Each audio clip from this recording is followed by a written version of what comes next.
오늘은 어버이 주일입니다. 그동안에 어버이 주일날 제가 늘 강조했던 것이 효입니다.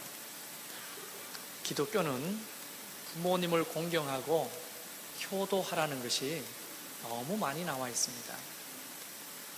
얼마나 강력하냐면 출애굽기에는 이런 말도 있습니다. 부모를 밀치는 자녀는 돌로 쳐 죽이라고 했어요. 강력하죠? 제가 중학교 때 어머니를 밀친 적이 있거든요. 저는 돌마다 죽어도 산 놈입니다. 어머니가 때리려고 하는데 중학생 되니까 힘이 좀 세잖아요. 어머니 팔을 흔들면서 왜 이래 하면서 밀쳤어요. 어머니가 마당에 쓰러지신 거죠. 제가 구약에 태어났다면 돌 맞아 죽을 놈입니다. 효가 굉장히 중요합니다. 내 부모를 공경하라. 땅에서 잘되고 장수할 것이라고 하나님께서 약속도 하셨습니다. 근데 오늘은 어버이 주일을 맞이해서 좀 외람되지만 효와는 좀 상관없는 얘기를 하고 싶다는 생각이 드는 거예요. 그래서 어르신들 계시면 용서하시고 좀 들어주셨으면 좋겠습니다. 제가 갈등을 했어요. 그래서 오늘 또 우리를 낳으시고 길러주신 부모님의 은혜를 생각하고 효도하자고 말해야 되는데, 한쪽에서는 하나님이 자꾸만 내 마음에 효라고 하는 이름으로 덮어놓았던 수많은 상처들, 아픔들, 이걸 덮어놓고는 명품 가문을 만들 수는 없다는 생각이 지배적이었습니다. 그리고 성경에 나오는 믿음의 조상인 아브라함의 가정을 보게 됐습니다. 아브라함 하면 믿음의 사람이잖아요. 그의 아들 이삭, 순종의 사람입니다. 얼마나 믿음 좋은 사람인지 몰라요? 그의 아들 중에 야곱, 정말 인생에 수많은 어려움을 경험하면서도 야곱아, 이스라엘아, 여수루나 하면서 하나님 앞에 위로받고 격려받았던 믿음의 사람입니다. 그런데 여러분 그거 아세요? 아브라함의 가정, 이삭의 가정, 야곱의 가정은 믿음과 상관없이 수많은 상처와 눈물로 얼룩져 있었다는 사실을 압니까? 믿음으로 덮어놓을 문제가 아닙니다. 혹시 장로님이십니까? 권사님이세요? 여러분의 부모님이 목사님이세요?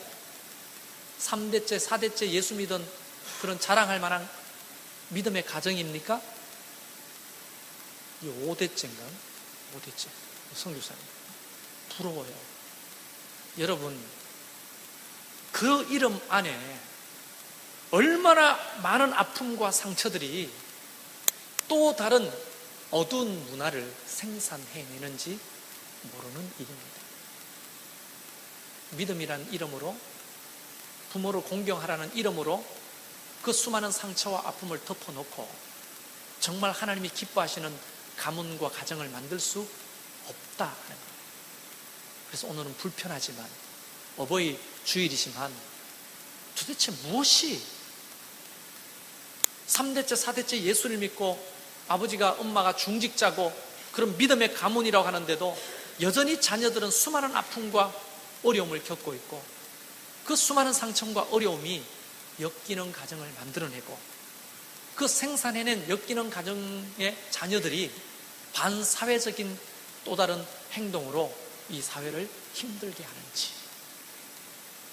이걸 그냥 믿음의 이름으로, 종교의 이름으로, 효라는 이름으로 덮어놓고 가기에는 사실상 너무나 불편한 진실이라는 거예요.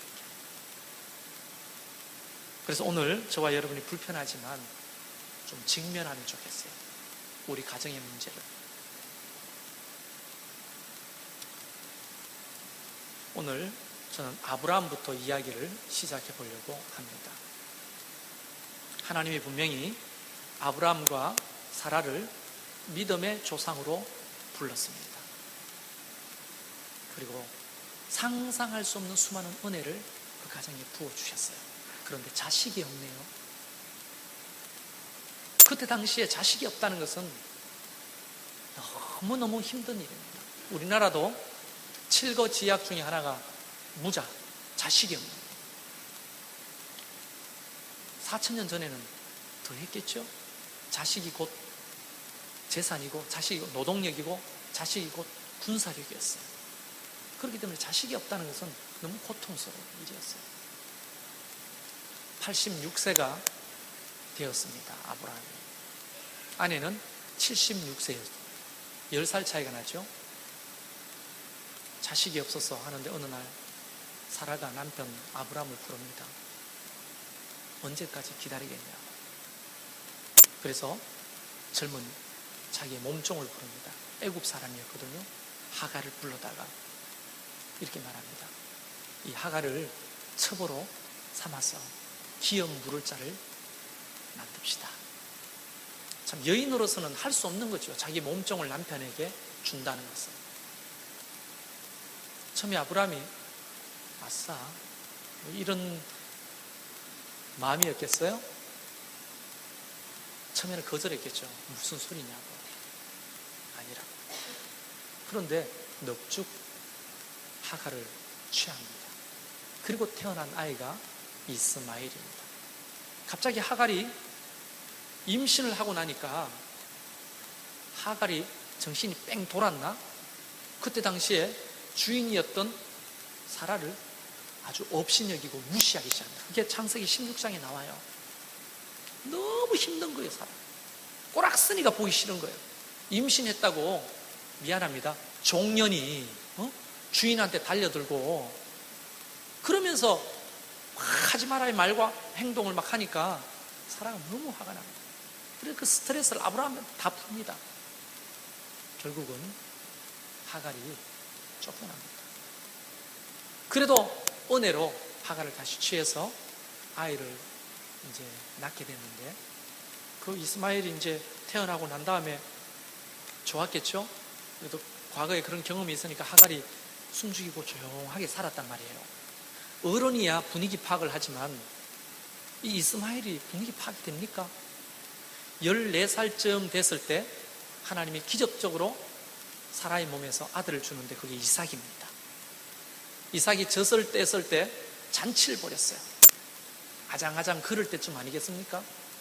그런데 14살 된, 그래도 14살이면 몇 학년이 초등학교?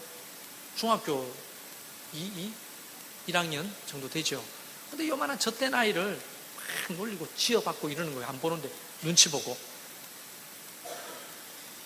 이스마엘이 가지고 있던 여러분 상처를 아십니까? 자기 엄마가 자기 주인인 아버지인 아브라함과 또 사라로부터 무시당하고 천대받았던 그 수많은 분노가 이스마엘 속에 있는 거예요. 어린 이스마엘 속에. 이스마엘이 뭘 잘못했겠어요?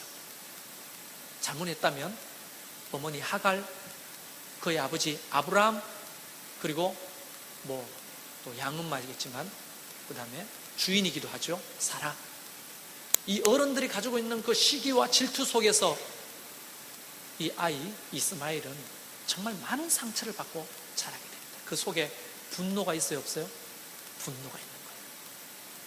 어린 이스마엘이지만 적자인 이삭을 꼴상사납게 보는 거죠. 아버지 어머니의 눈을 피해서 지어받고 넘어뜨리고 꼬잡고 그 분노를 표현합니다. 도저히 그 상황을 보지 못한 사라가 화가 머리 끝까지 났어요. 그래서 아브라함을 불러가 또 남자가 뭔 죄가 있습니까? 있죠. 준다가 받아 먹어요, 그거를. 자기가 만든 일이면 자기가 책임져야 되는데 책임지지 못하고 이러니까 부인이 이 상황을 어떻게 하더냐고. 나를 쫓아내든지 저 여자를 쫓아내든지 이삭을 쫓아내든지 이스마엘을 쫓아내든지 하라고 소리를 치니까 아브라함이 너무 고통스러워. 그래서 하나님 앞에 갑니다. 하나님 이 일을 어떻게 합니까? 오죽하면 하나님이 아브라함에게 오셨어요. 오늘 본문 말씀 보면 하나님이 아브라함에게 이르시되 네 아이나 내 여종 말미암아 근심하지 말고, 여기서 근심이라는 말은 죽을 지경이라는 거예요. 지금 내일 모레 암병 걸려 죽을 지경, 스트레스 때문에. 그래서 니도 죽고 애도 다치니까 떠나보는 거 옳다. 그래서 사라의 말을 듣고는 이스마엘과 하갈을 쫓아냅니다. 가죽 부대에 물을 채우고 떡 몇 개를 사가지고 가는데 금방 먹을 것이 떨어지고 물이 떨어지잖아요. 여러분, 이스마엘이 14살입니다. 사춘기예요, 사춘기. 버림받았던 그 분노, 엄마가 무시당하는 그 꼴을 보고 자랐어요. 어머니가 우는 소리를 못 들었겠어요? 화살 한바탕이라고 했어요. 화살이 날아가서 떨어질 거리에 아이를 두고 여기서 하갈이 소리내서 웁니다. 여러분, 이스마엘은 그때 어머니의 소리를 저는 다 들었다고 생각합니다. 그 눈물이 어떤 의미가 있는지. 이스마엘 속에는 수많은 상처가 있는 거예요. 자, 아브라함의 집으로 갑시다. 거기는 평안했을까요? 이스마엘을 쫓아내고 하갈을 쫓아냈으니까 평안했다고요? 이삭은 90세 아들을 얻었기 때문에 이삭과 사라가 융합되는 거예요. 아주 강력하게. 그 속에서 금이야 오기야 그렇게 키움을 받는 겁니다. 그러면서 아버지로부터 간혹 아버지가 술을 한잔 딱 하고 이삭아 이리 와봐라. 사실 네 형이 하나 있다. 이러면서 형의 얘기를 하는데 엄마와 아버지의 행동이 커갈수록 이해는 되지만 그 아픔을 절절히 느끼는 거예요, 이삭이. 여러분, 지금 아브라함의 가정에 깨어진 이 면을 보고 계십니까? 시기와 질투가 가득했고 자기의 자식인데 버릴 수밖에 없었고 엄마는 이삭에게 집착해가지고 모든 것을 쏟아붓고 역기능이죠. 그 속에서 자랐던 이삭이 드디어 엄마가 죽고 참 힘들어 있는데 리브가를 만나게 됩니다. 성경에 보면 리브가를 만나고 엄마가 죽었던 그 마음을 위로받았다고 했어요. 그만큼 리브가가 참하고 이뻤어요. 그래서 리브가하고 결혼해서 사는데 아들 둘을 낳습니다. 에서와 야곱입니다.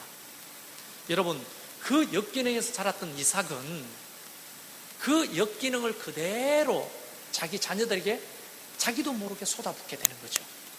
이삭은 정말 씩씩하고 아들 같은 장남에게 마음이 융합됩니다. 엄마 리브가는 자꾸 장자만 사고 도는 그 남편이 싫었기 때문에 둘째 야곱에게 마음을 쏟아붓습니다. 여러분, 사실상 누가 형이고 누가 동생이고 구분할 수도 없어요. 한날 한시에 태어난 쌍둥이입니다. 발꿈치 잡고 나와가지고 동생 된 거예요. 그래서 리브가는 야곱에게, 이삭은 에서에게 융합이 되면서 편애가 시작됩니다. 편이 나누어졌어요.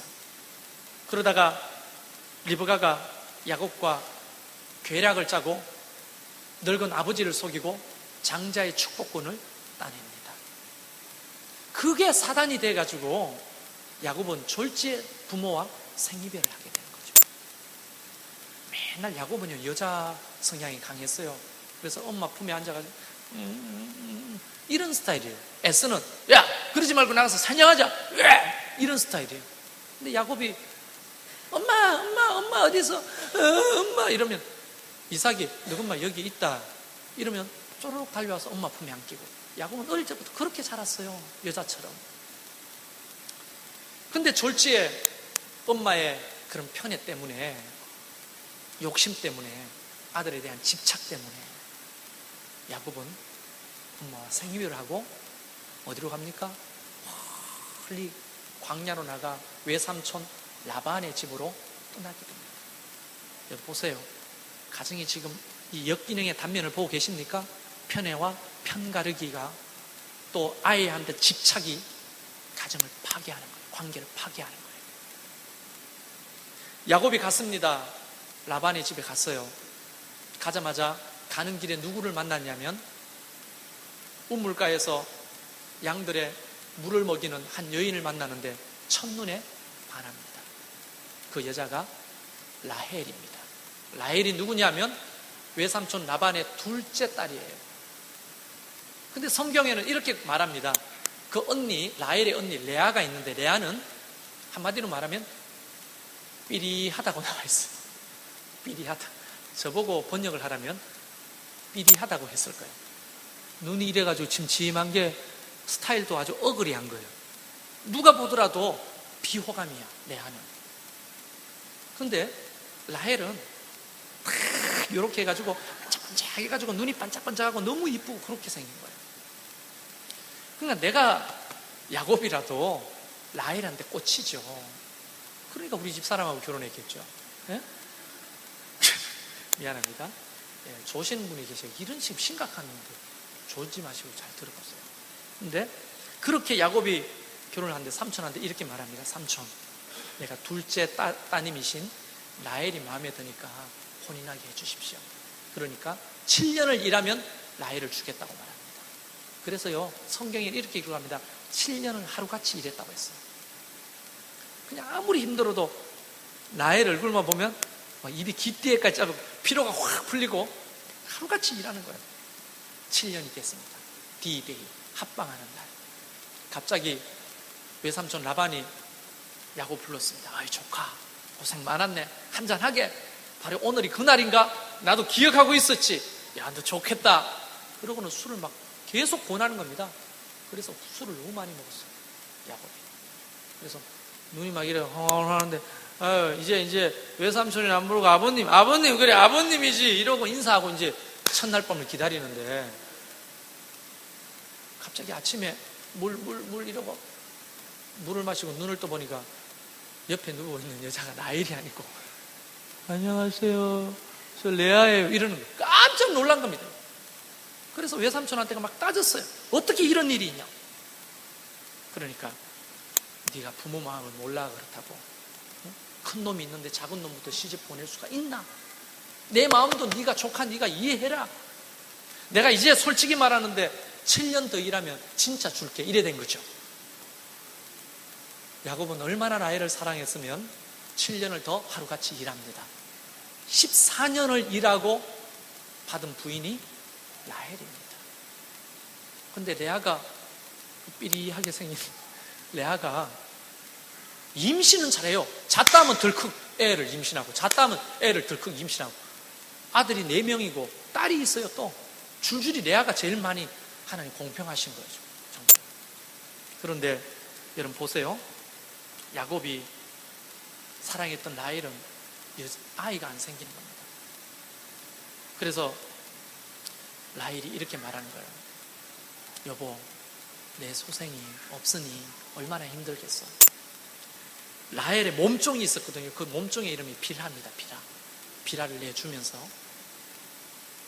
이 몸에서 아들을 취하라. 그래서 빌하를 통해서 아들이 또 태어나는 거예요. 그래서 하여간 그 야곱은 4명의 부인 속에서 12명의 아들을 갖게 되는데 마지막 11째, 12째가 자기 사랑하는 라헬의 소생입니다. 그 아들의 이름이 요셉이고 그 요셉의 동생이 베냐민이에요. 베냐민을 놓다가 라헬이 죽어요. 그런데 자기가 사랑했던 이 여자 14년 동안 고생해서 얻었던 이 여자의 품에서 난 아이들을 편애하기 시작합니다. 특히 그 요셉을 너무 편애하는 거예요. 여러분, 제일 경쟁자 위치에 있는 게 누굴까요? 레아의 소생들과 라헬의 소생이겠죠. 레아는 4명의 아들을 낳았습니다. 그 이름이 르우벤, 시몬, 레위, 유다입니다. 그 밑에 라헬은 2명의 아들을 낳았죠. 요셉과 베냐민입니다. 보이지 않는 이런 그 시기와 경쟁이 있는 거예요. 그런데도 아버지 그 야곱은 요셉을 자꾸 사랑해서 잣새 옷을 새 입히고 좋은 것 몰래 너 형 보기 전에 빨리 먹어 하면서 삶을 달걀을 혼자 속속 까가 먹고 취해서 죽을 뻔도 몇 번 했을 거야 아마. 빨리 먹으라고 하면서. 왜냐하면 우리 할머니가 저한테 그랬거든요. 옛날에 삶은 달걀 식지도 않아도 빨리 먹어. 너그 누나 보면 안 된다. 빨리 먹어. 먹다 체가 죽을 뻔 몇 번 했어요 제가. 그런 사랑으로 이제 사랑하는 게 편애를 하는 거죠. 어떻게 됐습니까? 시몬이, 그러니까 레아의 둘째 아들이 저놈을 죽여버리자고 했어요. 죽여버리자. 근데 위에 르우벤이 죽이지는 말고 팔자 해서 요셉을 팔아버렸어요. 그 한많은 세월을 야곱은 눈물을 흘리며 살았습니다. 여러분, 그 레아의 자녀들이 다 어떻게 살았는 줄 알아요? 아버지가 편애했잖아요. 어머니가 못생겼다고 무시하고 그의 소생만 이뻐하고 분노가 가득한 거예요, 자녀들이. 그래서 르우벤은요, 나중에 자기의 아버지의 아내죠, 새엄마를 겁탈합니다. 누구 새엄마냐면 라헬의 몸종이었던 빌하를 겁탈합니다. 강간합니다. 어머니를 겁탈하는 거예요. 시몬은 어떻게 됩니까? 바로 밑에 동생 레위를 꼬드겨 가지고 자기 여동생 디나가 있는데 강간을 당해요, 세겜 사람들한테. 그 분노가 있는데 잘 걸렸다, 이거 내가 아버지한테 풀 수는 없고 내가 세겜의 조숙들한테 가서 대량 학살, 살인을 범합니다. 그것 때문에 야곱의 집 전체가 그냥 역사 속에서 사라질 뻔했어요. 유다는 어땠을까? 유다, 레아의 네 번째 아들 유다는요, 자기 며느리를 범하게 됩니다. 그 집안꼴이 콩가루 집안이 되는 거예요. 왜 그랬을까요? 여러분, 사실 르우벤이나 시몬이나 레위나 유다가 무슨 죄가 있습니까? 아버지 야곱의 편애입니다. 그 속에 분노가 생깁니다. 자녀들이 깨어진 가정의 결과들을 만들어내는 거예요. 여러분, 야곱이 무슨 죄가 있겠습니까? 그 아버지 이삭과 리브가가 편애하고 편을 가르기를 했잖아요. 거기서 받아 누렸던 그 수많은 역기능이 그대로 오는 겁니다. 여러분, 이삭과 리브가가 무슨 죄가 있을까요? 아버지 아브라함과 사라의 편애와 그런 상처가 그 속에서 학습되어 가는 거예요. 여러분, 지금 보십니까? 아브라함의 집안을. 아브라함과 사라가 편애를 하고 편을 가르니까 그 아들 이삭과 리브가가 편을 갈라가지고 에서와 야곱에게 이런 사단이 났죠. 그런 편애와 편가르기에 집착에 공급받았던 에서와 야곱이 서로 죽이려고 하고, 야곱은 떠나서 또 그런 아들을 낳았는데 그 아들들이 또 그 편애와 정오 속에서 살아서 집안을 콩가루 집안으로 만들어버리는 거예요. 이게 지금 믿음의 조상이라는 가문으로 아브라함과 이삭과 야곱을 따지는데, 성경에 그 이름으로 이 사건을 덮을 사건입니까? 이게 몇 대째 하나님 믿는 믿음의 가문이라는 것으로 이런 사건을 덮어놓을 일입니까? 이게 지금 여러분이 장로고 권사고 안수집사고 여러분의 아버지가 장로고 권사고 목사님이고 이런 일들로 덮어놓을 이야기가 아닙니다. 우리가 어버이라고 효라고 하는 이름으로 덮어놓을 일이 아닙니다. 이게 수많은 어버이들 때문에 오늘 우리 자녀들은 정오와 분노, 수많은 상처들로 자기의 자녀들에게도 똑같이 그 일을 행하고 있습니다. 돈 많이 벌고 좋은 차 타고 상위 5% 안에 들어간다고 명품 가문이 되는 것입니까? 하나님이 말씀하시는 명품 가문은 예수 잘 믿는 집안이 명품 가문이 아니고 부모와 자식 간의 사랑과 존중이 있고 그 속에 참된 평화가 있는 가정이야말로 그게 명품 가문이에요. 세상 사람들은 명품 가문이 마치 기득권을 가진 어떤 돈과 명예를 가진 어떤 집안이 돼야만 그게 명품 가문이라고 생각하는데, 집안에 판검사 한 명쯤은 나와야 되죠. 그래야 명품 가문이라고 생각하는데 정말 그게 명품 가문일까요? 성경에서 말하는 명품 가문은 그런 가문이 아닙니다. 다윗의 얘기는 하지 않았지만요, 다윗의 아버지 이새의 편애 때문에 다윗도 솔로몬을 편애하게 됩니다. 그것 때문에 아들한테 죽임을 당할 만큼 위기를 경험하게 되잖아요. 압살롬이 왜 그랬을까요? 아버지를 왜 그렇게 미워했을까요? 솔로몬을 더 사랑했던 겁니다. 다윗은 정말 하나님 마음에 합한 자고 믿음의 사람이었지만 가정에 숨은 암흑의 역사들이 있다는 것을 여러분, 우리가 놓치면 안 됩니다.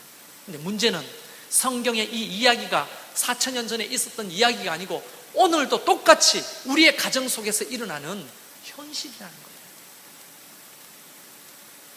어버이 주일이라고 우리 부모님들 고생 많으셨습니다. 너무 감사합니다. 진자리 마른 자리 가라니신 우리 부모님들 너무 감사합니다. 자식들 뭐 했어요? 효도해야죠. 효도. 이러고 덮어놓을 문제가 아니라는 거예요, 이게. 자, 그러면 분석을 해보면 아브라함과 사라, 이제 이삭과 리브가로 이어지고 야곱으로 이어지고 야곱의 아들들로 이어지는 이 암흑의 역사, 그것을 전문용어로 말하면 역기능이에요. 역기능. 가정의 이 역기능들이 어떤 방식으로 흘러오는지를 보면 두 가지입니다. 하나는 반복적인 학습을 통해 애들이 배우고요. 또 하나는 상처받은 것이 분노로 자리 잡아서 이 분노가 폭발해서 역기능의 결과를 만들어내는 거예요. 그러니까 사실은 이삭은 아버지 아브라함의 편애를 배웠습니다. 이삭은 그 배운 대로 에서를, 리브가는 야곱을 집착했어요. 그때 야곱은 엄마 리브가로부터 학습당하고 아버지로부터 그런 분노, 큰아들만 생각하는 그 아버지의 분노가 있는 거죠. 그것을 또 자기의 아들들에게 쏟아붓습니다. 여러분, 결국은 우리가 질병, 유전적인 질병은 있잖아요. 그건 우리의 의지와 상관없이 유전되는 것입니다. 그러나 가정의 암흑의 문화는 소위 세상 사람들 말하는 저주 같은 거 있잖아요. 저주. 가게에 흐르는 저주를 끌어내는 책에 보면 아주 오해할 수 있는 내용이 있어요. 그게 뭐냐면 우리의 의지와 상관없이 살인이 계속 있는 집안은 살인이 계속 있고, 교통사고로 죽는 집안은 계속 교통사고로 죽고, 이혼이 있는 집안은 계속 이혼으로 가정이 깨지고, 약물 중독이 있는 집안은 저주처럼 약물 중독이 이어진다. 마치 우리의 의지와는 상관없이 그냥 자동으로 그것이 넘어오는 것처럼 보이는데 성경적인 관점이 아닙니다. 성경은 그렇게 말하지 않고 그것이 학습되거나 그 상처로 인하여 그것이 다시 분노로 표현되는 삶의 양식으로 이어지는 거예요. 다시 말하면 우리의 생활 태도와 의지와 상관 있게 이어진다는 겁니다. 얼마나 무서운 겁니까 이게? 자, 그러면 여기서 목사 양심을 걸고 이야기합니다. 잘 들으십시오. 하나님 앞에 주야 주여 우리 가정을 회복시켜주세요 하고 소리친다고 그 역기능의 가정을 끊을 수 있다고 생각하십니까? 천만의 말씀입니다. 그러면 아브라함 때 끊어졌어야죠. 이삭 때 끊어졌어야죠. 믿음의 사람이었던 야곱 때 끊어졌어야죠. 하나님의 마음에 합한 자였던 다윗의 가문에 그런 피비린내 나는 살인이 없어야죠. 왜 있는 겁니까? 기도로 되는 게 아니에요. 뭐로 되는 줄 아십니까? 이 두 가지를 잘 보세요. 학습되는 삶에 어떤 학습시키고 있는, 또 내가 부모로부터 받았던 학습되어 있는 그런 삶의 양식을 변화시켜야 됩니다. 의지를 가지고.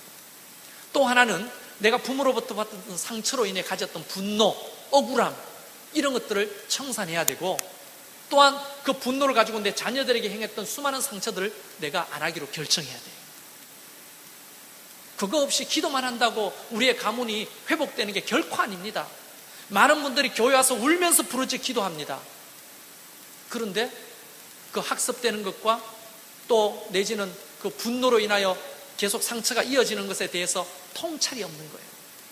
어디서부터 뭐가 잘못되고 내가 어떻게 말을 바꾸고 어떻게 행동을 바꿔야 되는지 의지적인 결단이 없고 기도만 하는 거예요. 해결이 안 되죠. 중직자 자녀들 속에 상처가 더 많다는 거 아시죠? MK들 또 내지는 PK들, 선교사 자녀들, 목사 자녀들을 일컬어서 MK, PK라고 합니다. 근데 그 아이들이 가지고 있는 상처는 이루 말할 수가 없어요. 그래서 MK, PK들을 위한 그런 치유학교도 있고요, 회복학교도 있습니다. 왜 이런 일이 벌어질까요? 목사님 가정입니다. 중직자 가정입니다. 선교사 가정입니다. 따지고 보면 우리가 야곱의 11명의 아들, 12명의 아들들 탓할 게 아니라 야곱을 탓해야 되고, 야곱을 탓할 게 아니라 이삭과 리브가를 탓해야 되고, 이삭과 리브가를 탓할 게 아니라 아브라함과 사라를 탓해야 되는 거예요. 부모로부터 흘러내려오는 거예요. 부모로부터. 그걸 우리가 알아야 되는 거예요. 그래서 저는 오늘 어버이날, 효라는 이름으로 또 내지는 어버이 사랑이라는 이름으로 그동안에 끌어덮어 놓았던 이 불편한 진실을 여러분 이제 하나님 앞에 끄집어내셔야 합니다. 우리 부모로부터 받았던 그런 학습된 그런 잘못된 학습이 뭔지, 또 받았던 상처로 인하여 생긴 분노와 증오가 뭔지, 이게요 약자에게 드러나거든요. 자녀들이 약자잖아요. 그냥 거기에 쏟아놓는 거예요. 그러면 내가 받았던 상처가 자녀에게 고스란히 또 전달되는 거죠. 그 아이는 나처럼 또 상처를 안고 살아가서 자기들의 아이들에게 또 고스란히 그것을 전달해 주는 거죠. 알코올 중독자 가정에 알코올 중독자가 많이 생기는 이유는 뭡니까? 물론 학습과 상처는 복합적으로 옵니다만 학습이죠. 부모가 자꾸 술 먹고 어머니를 때리는데 그걸 보고 자란 아이가 술 먹는 게 당연하고 때리는 게 당연하죠. 근데 그게 뭐 저주처럼 의지와 상관없이 저주처럼 흘러오는 가게의 저주라고 말하는 그 자체가 책임 회피입니다. 책임 회피. 오늘 하나님은 아브라함의 가문의 이 아픔을 성경에 고스란히 다 드러내놓고 계십니다. 만약 이것이 하나님의 정말로 하나님이 이걸 감추고 싶었다면 성경이 이걸 기록하지 말아야죠. 그런데 쉽게 아브라함의 가문의 그 역기능을 얼마든지 성경에서 많이 찾을 수 있습니다. 왜 하나님이 성경에 기록해 놓으셨을까요? 봐라, 아브라함이 믿음의 사례였지만 이런 역기능이 있었다, 아픔이 있었다, 직면해라. 너희들은 아브라함 가문과 같은 이것을 반복하지 말라 라고 하는 하나님의 가르침 아니겠어요? 만약 그것이 하나님의 가르침이 아니라면 쓰지를 말아야지. 성경에 이런 것들 담지를 말아야지. 좋은 것만 담았어야죠. 근데 성경은 적나라하게 다 드러내놓습니다. 그러면서 하나님의 요구는 이거죠. 너희들도 이런 가문이 되고 싶니? 너희 자녀들이 너희를 보고 배운다. 네가 받았던 그 상처가 너희 자녀들에게 그대로 상처로 또 주어진다. 아브라함의 가문이 그랬어요. 아브라함은 믿음의 가문이었지만 명품 가문은 될 수가 없었습니다. 우리는 간혹 강단에서 명품 가문, 믿음의 가문만 되면 3대째, 4대째, 5대째 예수만 잘 믿으면 명품 가문이라고 말하는데 저는 목사의 양심으로 그렇게 말할 수가 없어요. 정말 부모가 자녀를 존중하시길 바랍니다. 사랑하십시오. 있는 그대로를 받아주십시오. 걔가 왜 우리 부모 마음에 안 들게 행동하는 줄 아십니까? 어디로부터 오는 겁니까? 나로부터 온 겁니다. 나는 어디로부터 온 겁니까? 부모로부터 온 거예요. 이 고리를 우리가 예수의 이름으로 끊어버리고 내가 의지를 가지고 바꾸기로 결정해야 합니다. 그래야 우리의 가문이 새롭게 세워지는 거예요. 저희 아버지가 술과 담배로 세월을 보내다가 폐암으로 돌아가셨어요. 그러니까 우리 집안은 다 술이 셉니다. 저도 제가 한때 술을 먹어봤는데요. 요즘은 안 먹습니다. 오해하지 마십시오. 한때 술을 먹어봤는데 괴짝으로 마셔도 흔들리지 않았어요. 선배들하고 마시고 괴짝으로 마시고 선배들이 막 구토를 하고 비틀고 왜 이러는데 형님 정신만 똑바로 차리면 술을 지배하세요. 왜 술에 지배를 당하는? 야, 니 먹어봐 되냐? 그래 먹읍시다. 족발집에서 괴짝으로 마셔요. 소주하고 맥주하고. 그리고는 하늘에 계신 우리 아버지요 이름이 거룩히 여김 받으시면 보십시오. 되잖아요. 혀 안 꼬이잖아요. 걸어볼까요? 이래가지고 걸어봤어요. 저는 술을 지배하는 자입니다. 집안 자체가 그래요. 그런데 술을 안 먹습니다. 의지를 가지고 술 안 먹기로 결정한 거예요. 초등학교 6학년 때 담배 피웠습니다. 저 필터 없는 새마을 아시죠? 어르신들. 환희, 거북선, 새마을. 그 중에 제일 저렴한 게 50원짜리 새마을이었어요. 돈 없는데 필터 없는 그 새마을을 피웠습니다. 그런데 내가 예수 믿고 담배 안 피기로 결정한 거예요. 의지를 가지고 됩니다. 하나님 술 끊게 해주세요. 하나님 담배 끊게 해주세요. 백날 기도해봐도 내가 의지를 가지고 딱 끊어버리기로 결정하는 것이 없으면 안 됩니다. 이게 모든 부분이 다 마찬가지예요. 아이들을 무시하고 억압하고 내 틀에 가두고 내가 원하는 어떤 틀대로 아이들을 끌어대 그 사람을 보면 아버지 엄마가 그랬어요. 이런 걸 끊어버리라는 거예요. 아이는 아이대로 존중을 받고 하고 싶은 대로 내버려두고 그러면 인간 안 될 것 같죠?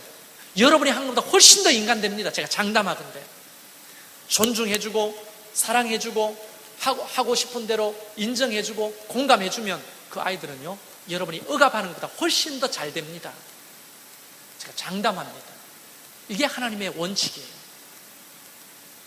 오늘 우리는 이 아브라함의 가문이 어떻게 깨어지는지를 봤습니다. 학습과 상처로 인해서 계속 대물림되는 거예요. 여러분 가정에는 그런 게 없습니까? 계속 학습되는 거. 여러분이 그 학습을 스탑하셔야 합니다. 상처가 계속 이어지는 거 없습니까? 내가 받았던 상처를 알고 봤더니 나도 내 자녀에게 그런 상처를 주고 있는 거잖아요. 걔들이 자라서 애 놓으면 똑같이 그 상처를 또 줍니다. 그것 때문에 그 분노 속에, 증오 속에 일어난 수많은 잘못된 열매들이 그 가정에 일어나는 거예요. 오늘 어버이 주일날 죄송스럽습니다만 여러분이 이해할 수 없는 여러분의 자녀들은 여러분의 작품이라는 걸 아십시오. 이해할 수 없는 여러분의 인생은 부모님의 글짝이라는 걸 여러분 아셔야 돼요. 이제 오늘 우리는 부모님도 계시고 자녀도 있는 샌드위치 세대입니다. 대부분. 우리가 여기서 끊어버려야 합니다. 끊어버릴 수 있기를 주의 이름으로 축원합니다. 그건 여러분의, 나는 몰라요. 어떤 것이 학습되어 오는지, 어떤 것이 계속 상처로 대물림되어 오는지 몰라요. 그러나 여러분은 알 겁니다. 덮어놓지 마십시오. 부끄럽지만 직면하십시오. 그리고 예수의 이름으로 끊을 뿐 아니라 의지를 가지고 바꾸십시오. 그럴 때 우리의 가문이 회복되고 치유되고 이제 명품 가문으로 세워지는 거예요. 우리 때 명품 가문이 안 되더라도 우리 자녀 때 반드시 명품 가문이 되고, 우리 자녀 때 안 되면 반드시 우리의 손주 때 명품 가문을 만들 수 있어요. 믿음의 이름으로, 종교의 이름으로, 기도의 이름으로, 효의 이름으로 그것을 덮지 마시고 이제 드러내놓으시고 직면하시고 솔직하게 그것을 우리가 싸워서 이기는 저와 여러분 되기를 주의 이름으로 축원합니다. 우리 이 시간 잠깐 기도합시다.